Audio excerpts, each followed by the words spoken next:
So good evening students. So firstly welcome you all on my YouTube channel, and today we are going to discuss about the female reproductive system and its function. Okay. So without wasting the time let's start. Okay. So सबसे पहले आज हम जानेंगे कि female reproductive system जो होता है उसमें कौन कौन से ऑर्गन पार्टिसिपेट करते हैं, ओके, या कौन कौन से उसके पार्ट होते हैं. Okay. So first one is ovaries होती हैं. ठीक है, ओवेरीज हमने इसको क्यों बोला, क्योंकि ये टू होती हैं. ओके. अगर सिंगल हम बोलेंगे तो ओवेरी बोलेंगे, और ओवेरीज हमने बोला है तो ये टू के लिए बोला है. ओके. सो ओवेरीज कैसी होती हैं, ओवल शेप होती हैं. Okay. Second thing is fallopian tube. Fallopian tube को ओविडक्ट भी बोला जाता है, और ये कैसी होती है, फनल शेप्ड होती हैं. ओके.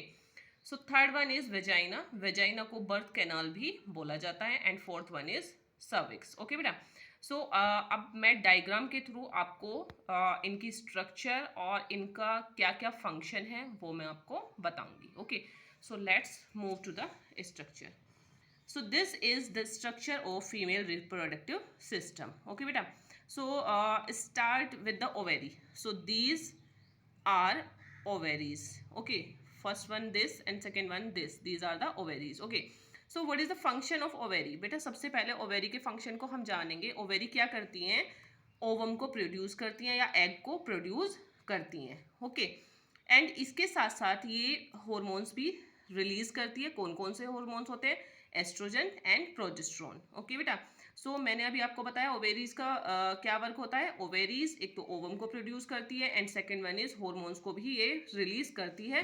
कौन कौन से hormones, oestrogen and progesterone. Okay बेटा. So move to the fallopian tube. So this is the fallopian tube. आपने देखी होगी जो ट्यूब लाइक स्ट्रक्चर है इसको फेलोपियन ट्यूब बोला जाता है. और फेलोपियन ट्यूब जहाँ स्टार्ट हो रही है वहां पर फिंगर लाइक स्ट्रक्चर भी होती है. देखो आप यहाँ पे नोट डाउन करो, ये फिंगर लाइक स्ट्रक्चर है. तो इन फिंगर लाइक स्ट्रक्चर को हम फिम्ब्रे भी बोलते हैं. अब फिम्ब्रे हम क्यों बोलते हैं, क्योंकि होता क्या है कि जब ओवेरीज ओवम को प्रोड्यूस करती है तो ये फिम्ब्रे के थ्रू क्या होता है, फिम्ब्रे के थ्रू यानी कि फिंगर लाइक स्ट्रक्चर के थ्रू ये आगे मूव करता है. ओके.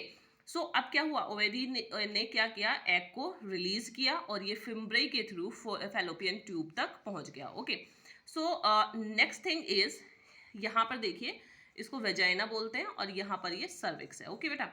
तो अगर क्या होता है कि जो अगर यहाँ से स्पर्म मूव करता है, यहाँ से क्या करता है, स्पर्म की स्ट्रक्चर देखिए आप, थोड़ी सी कुछ इस टाइप से होती है. ठीक है. अगर यहाँ से सोचो कि स्पर्म यहाँ से मूव कर रहा है तो क्या होगा, अगर ये स्पर्म यहाँ पर जो एग रिलीज हुआ है, ये दिस इज द एग, जो ये एग रिलीज हुआ है यहाँ पर, अगर ये स्पर्म एग के साथ क्या करता है, फर्टिलाइज्ड हो जाता है, तो उसके बाद क्या होता है, फर्टिलाइजेशन के बाद वो यूट्रस की तरफ मूव कर जाता है. ओके. और यूट्रस में क्या होता है, इम्प्लांटेशन होता है. यूट्रस में क्या होता है, इम्प्लांटेशन. ओके बेटा. सो this is the structure of uterus. And ये यूट्रस वॉल होती है और ये किसकी लेयर की बनी हुई होती है, एंडोमेट्रियम लेयर की ये बनी हुई होती है. ओके बेटा. सो मैंने आपको बताया कि यहाँ पे ओवेरी है. ओवेरी ने क्या किया, एग को प्रोड्यूस किया. एग प्रोड्यूस करने के बाद ये क्या हुआ, फेलोपियन ट्यूब के थ्रू, ठीक है, कहाँ पर पहुंचा, आगे मूव हुआ और वेजाइना के थ्रू स्पर्म की एंट्री हुई. अगर ये फर्टिलाइजेशन यहाँ पर हो जाता है तो उसके बाद ये कहाँ हो जाता है, एग जो है, जो बना हमारे जो फर्टिलाइज्ड एग है वो कहाँ पर मूव किया, वो मूव किया यूट्रस में. ओके बेटा. सो अब क्वेश्चन आता है कि where does the fertilization take place. तो बेटा fertilization take place in the fallopian tube. Okay. अब क्वेश्चन ये भी पूछा जाता है कि where does the implantation take place. तो बेटा इम्प्लांटेशन जो होगा वो कहाँ पर होगा, वो होगा यूट्रस में. ओके. सो यूट्रस क्या है, एक होलो स्ट्रक्चर है. ठीक है, एक खाली स्ट्रक्चर है और पियर शेप स्ट्रक्चर भी इसको बोला जाता है. ओके. अब एक एनसीईआरटी में बहुत ही अच्छा एक अंडरलाइन एक जो टॉपिक है वो दिया हुआ है कि what will be happen if egg is not fertilised. Okay बेटा. तो होता क्या है कि जो ओवेरी ने एग प्रोड्यूस किया है, अगर वो फर्टिलाइज्ड नहीं होता है तो होता क्या है कि ये जो हमारे यूट्रस की एंडोमेट्रियम की जो लेयर बनी हुई है तो ये क्या हो जाती है, रेप्चर हो जाती है.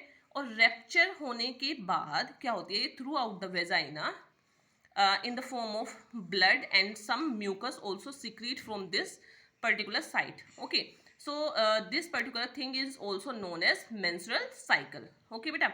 तो मैंने आपको अभी बताया है कि फीमेल रिप्रोडक्टिव पार्ट पूरे समझाया है आपको, इनके फंक्शन समझाए हैं, और ये भी साथ साथ आपको बताया कि अगर एग फर्टिलाइज्ड नहीं होता है तो क्या होता है। ओके, सो एक बार मैं और जल्दी से आपको क्विक रिवीजन करा देती हूँ। सो this is the structure of female reproductive part.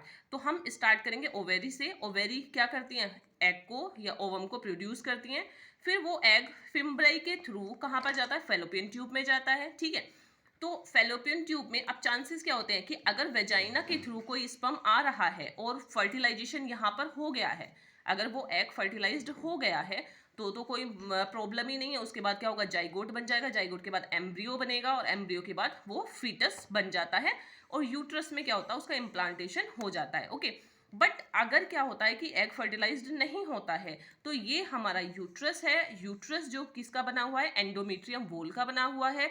तो अगर एग फर्टिलाइज्ड नहीं होता है तो एंडोमेट्रियम की जो लेयर है ये क्या हो जाती है, रेप्चर हो जाती है, और रेप्चर होने के बाद ये थ्रू आउट द वेजाइना बाहर आ जाता है in the form of blood and some type of mucus. Okay बेटा, सो ये मैंने आपको पूरा समझा दिया है कि female reproductive system and its function, and साथ साथ मैंने ये टर्म भी क्लियर कर दिए कि what will be happen if egg is not fertilised. Okay बेटा, so I hope you like this video. Thank you so much.